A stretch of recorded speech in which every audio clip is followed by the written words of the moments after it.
প্রিয় দেশবাসী, আসসালামু আলাইকুম। জুলাই গণ অভ্যুত্থান জাতির ইতিহাসে এক অসাধারণ অর্জন। এটি অপ্রত্যাশিতভাবে জাতির জীবনে গণতন্ত্র, ন্যায় বিচার ও মানুষের অধিকার প্রতিষ্ঠার সুযোগ এনে দিয়েছে। এই লক্ষ্যে আমরা এর মধ্যে বেশ কিছু সংস্কার করেছি।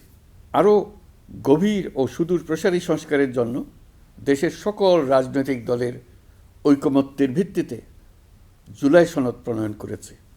এই জুলাই সনদ বাস্তবায়নের জন্য আপনাদের সম্মতি প্রয়োজন। এর জন্য গণভোটের আয়োজন করা হয়েছে। এই গণভোটে অংশ নিন, সনদে আপনার সম্মতি দেন। আগামী 12ই ফেব্রুয়ারি জাতীয় সংসদ নির্বাচনের দিনেই অনুষ্ঠিত হবে গণভোট। গণভোটে আপনি হ্যাঁ ভোট দিলে বৈষম্য, শোষণ আর নিপীড়ন থেকে মুক্ত হবে বাংলাদেশ। গণভোটে হ্যাঁ ভোট মানে তত্ত্বাবধায়ক সরকার ও নির্বাচন কমিশন গঠনে সরকার ও বিরোধী দল একসঙ্গে কাজ করবে। সরকার ইচ্ছামতো সংবিধান পরিবর্তন করতে পারবে না। গুরুত্বপূর্ণ পরিবর্তনের জন্য জনগণের সম্মতি নিতে হবে।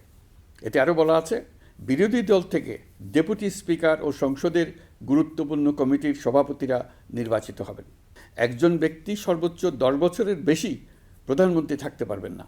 বিচার ব্যবস্থা স্বাধীনভাবে কাজ করবে। সংসদে নারীদের প্রতিনিধিত্ব বাড়বে। ক্ষমতার ভারসাম্য রক্ষায় পার্লামেন্টে একটি উচ্চ কক্ষ গঠিত হবে। আপনার মৌলিক অধিকার আরও সুরক্ষিত হবে। রাষ্ট্রভাষা বাংলার পাশাপাশি অন্যান্য জাতিগোষ্ঠীর ভাষাও সাংবিধানিকভাবে স্বীকৃতি পাবে। দণ্ডপ্রাপ্ত অপরাধীকে রাষ্ট্রপতি ইচ্ছামতো ক্ষমা করতে পারবেন না। সব ক্ষমতা একজন প্রধানমন্ত্রীর হাতে থাকবে না। এবং এরকম আরও কিছু গুরুত্বপূর্ণ প্রস্তাব এর মধ্যে রয়েছে।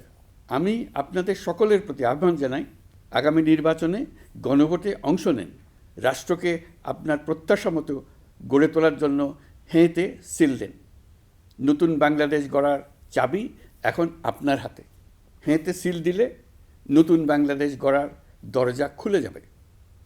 হেঁতে আপনি নিজে সিল দেন, আপনার পরিচিত সবাইকে সিল দিতে উদ্বুদ্ধ করুন এবং তাদেরকে ভোট কেন্দ্রে নিয়ে আসুন। দেশ পাল্টে দিন।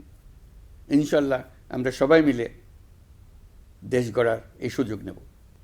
মহান আল্লাহ আমাদের সহায় হন। ধন্যবাদ।